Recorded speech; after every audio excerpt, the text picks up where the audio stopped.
मेरी बेटी की शादी थी और मैं कुछ दिनों के लिए छुट्टी लेकर शादी के तमाम इंतजाम को देख रहा था। उस दिन सफर से लौटकर मैं घर आया तो पत्नी ने आकर एक लिफाफा मुझे पकड़ा दिया। लिफाफा अनजान था, लेकिन प्रेषक का नाम देखकर जिज्ञासा हुई। अमर विश्वास, एक ऐसा नाम जिसे मिले मुझे वर्षों बीत गए थे। मैंने लिफाफा खोला तो उसमें $1,00,000 का चेक और एक चिट्ठी थी।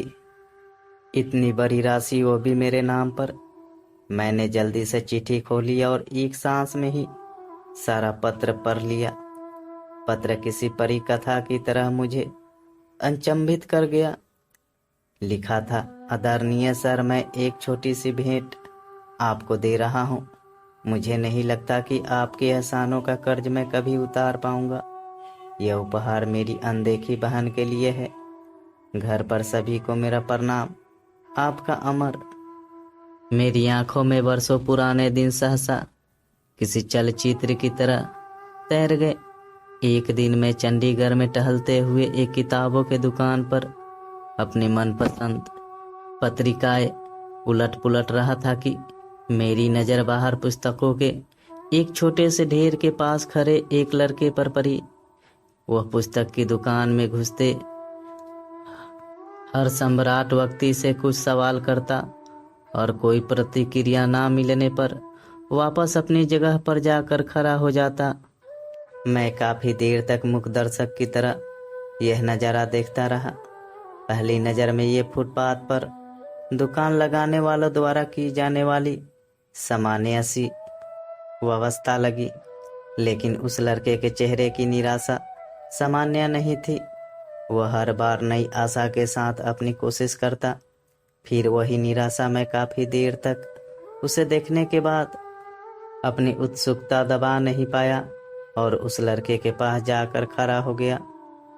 वह लड़का कुछ सामान्य सी विज्ञान की पुस्तकें बेच रहा था। मुझे देखकर उसमें फिर उम्मीद का संचार हुआ और बड़ी ऊर्जा के साथ उसने मुझे पुस्तकें दिखानी शुरू की। मैंने उस लड़के को ध्यान से देखा।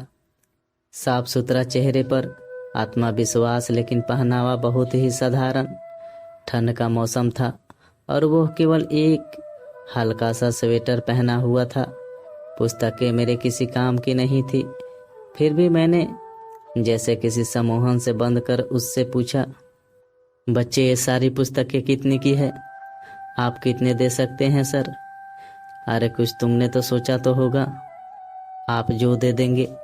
लड़का थोड़ा निराश होकर बोला, तुम्हें कितना चाहिए? उस लड़के ने अब यह समझना शुरू कर दिया कि मैं अपना समय उसके साथ गुजार रहा हूँ। 5,000 रुपये।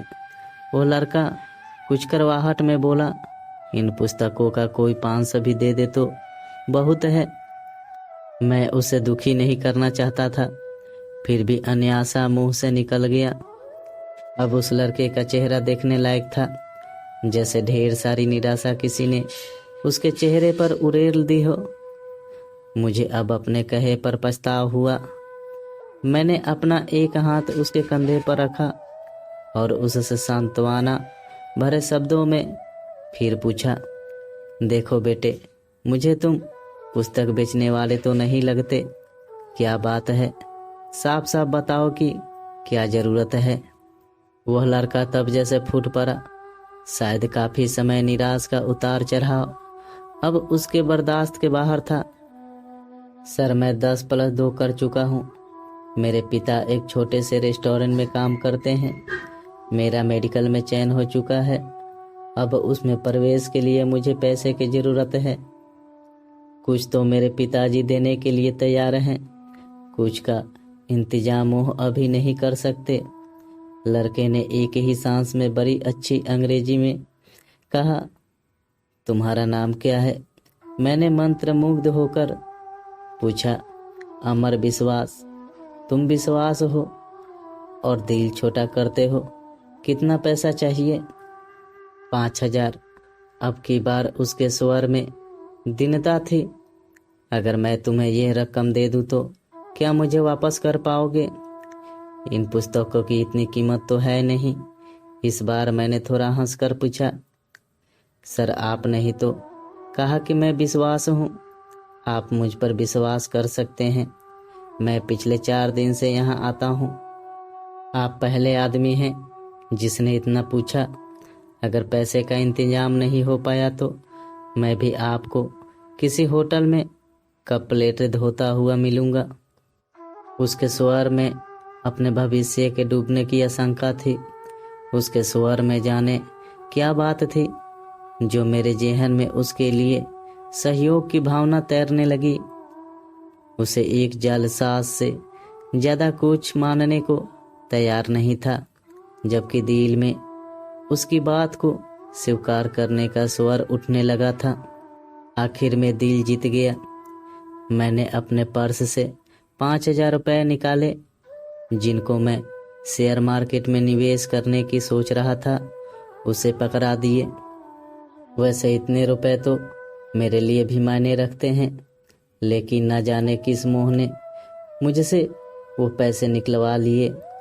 देखो बेटे, मैं नहीं जानता कि तुम्हारी बातों में, तुम्हारी इच्छा शक्ति में कितना दम है, लेकिन मेरा दिल कहता है कि तुम्हारी मदद करनी चाहिए, इसलिए कर रहा हूँ। तुमसे 4-5 साल छोटी मेरी बेटी भी है मिनी। सोचूंगा उसके लिए ही कोई खिलौना खरीद लिया। मैंने पैसे अमर की तरफ बढ़ाते हुए कहा। अमर हतप्रभ था। शायद उसे यकीन नहीं आ रहा था। उसकी आंखों में आंसू तैर आए। उसने मेरे पैर छुए तो आंखों से निकली 2 बूंदें मेरे पैरों को चुम गई। ये पुस्तकें मैं आपकी गाड़ी में रख दूं? कोई ज़रूरत नहीं, इन्हें तुम अपने पास रखो। ये मेरा कार्ड है, जब भी कोई ज़रूरत हो तो मुझे बताना। वह मूर्ति बनकर खड़ा रहा और मैंने उसका कंधा थपथपाया। कार स्टार्ट कर आगे बढ़ा दी। कार को चलाते हुए वो घटना मेरे दिमाग में घूम रही थी और मैंने अपने खेले जुए के बारे में सोच रहा था, जिसमें अनिश्चितता ही ज्यादा थी। कोई दूसरा सुनेगा तो मुझे एक भायुक मूर्ख से ज्यादा कुछ नहीं समझेगा। मैंने ये घटना किसी को ना बताने का फैसला किया। दिन गुजरते गए। अमर ने अपने मेडिकल में दाखिले की सूचना मुझे एक पत्र के माध्यम से दी। मुझे अपनी मूर्खता से कुछ मनावता नजर आई। एक अनजान से शक्ति में, या कहे दिल में अंदर बैठे मानव ने मुझे प्रेरित किया कि मैं 1,000-2,000 रुपए उसके पते पर फिर भेज दूं। भावनाएं जीती और मैंने अपनी मूर्खता फिर दोहराई। दिन हवा होते गए। उसका पत्र आता, जिसमें 4 लाइनें होती, 2 मेरे लिए, एक अपनी पढ़ाई पर और एक मिनी के लिए, जिसे वो अपनी बहन बोलता था। मैं अपनी मूर्खता दोहराता और उसे भूल जाता। मैंने कभी चेष्टा भी नहीं की उसके पास जाकर अपने पैसे का उपयोग देखूं। ना कभी वह मेरे घर आया। कुछ साल तक यही क्रम चलता रहा। एक दिन उसका पत्र आया कि वह उस शिक्षा के लिए ऑस्ट्रेलिया जा रहा है। छात्रा के बारे में भी बताया था और एक लाइन मिनी के लिए लिखना वो अब भी नहीं भूला। मुझे अपनी उस मूर्खता पर दूसरी बार फक्र हुआ। बिना उस पत्र की सच्चाई जाने समय पंख लगाकर उड़ता रहा। अमर ने अपनी शादी का कार्ड भेजा। वह शायद ऑस्ट्रेलिया में ही बसने का विचार में था। मिनी भी अपनी पढ़ाई पूरी कर चुकी थी। एक बड़े परिवार में उसका रिश्ता तय हुआ था। अब मुझे मिनी की शादी लड़के वालों की हैसियत के हिसाब से ही करनी थी। एक सरकारी उपक्रम का बड़ा अफसर कागजी शेर ही होता है। शादी के प्रबंधक के लिए ढेर सारे पैसे का इंतजाम उधेर बून, और अब वह चेक मैं वापस अपनी दुनिया में लौटाया। मैंने अमर को एक बार फिर याद किया और मिनी की शादी का एक कार्ड अमर को भी भेज दिया। शादी की गहमागहमी चल रही थी। मैं और मेरी पत्नी अवस्थाओं में विवश थे और मिनी अपनी सहेलियों में। एक बड़ी सी गाड़ी पोर्च में आकर रुकी। एक संभ्रात से शख्स के लिए ड्राइवर ने गाड़ी का गेट खोला तो उस शख्स के साथ उसकी पत्नी, जिसकी गोद में एक बच्चा था, गाड़ी से बाहर निकले। मैं अपने दरवाजे पर जाकर खड़ा हुआ तो लगा कि इस व्यक्ति को पहले भी कहीं देखा है। उसने आकर मेरी पत्नी और मेरे पैर छुए। सर मैं अमर, वह बड़ी श्रद्धा से बोला। मेरी पत्नी अचंभित सी खड़ी थी। मैंने बड़े गर्व से उसे सीने से लगा लिया। उसका बेटा मेरी पत्नी की गोद में घर सा अनुभव कर रहा था। मिनी अब भी संशय में थी। अमर अपने साथ ढेर सारे उपहार लेकर आया था। मिनी को उसने बड़ी आत्मीयता से गले लगाया। मिनी भाई पाकर बड़ी खुश थी। अमर शादी में एक बड़े भाई की रस्म हर तरह से निभाने में लगा रहा। उसने ना तो कोई बड़ी जिम्मेदारी मुझ पर डाली और ना ही मेरे चाहते हुए मुझे एक भी पैसा खर्च करने दिया। उसके भारत प्रवास के दिन जैसे पंख लगा कर उड़ गए।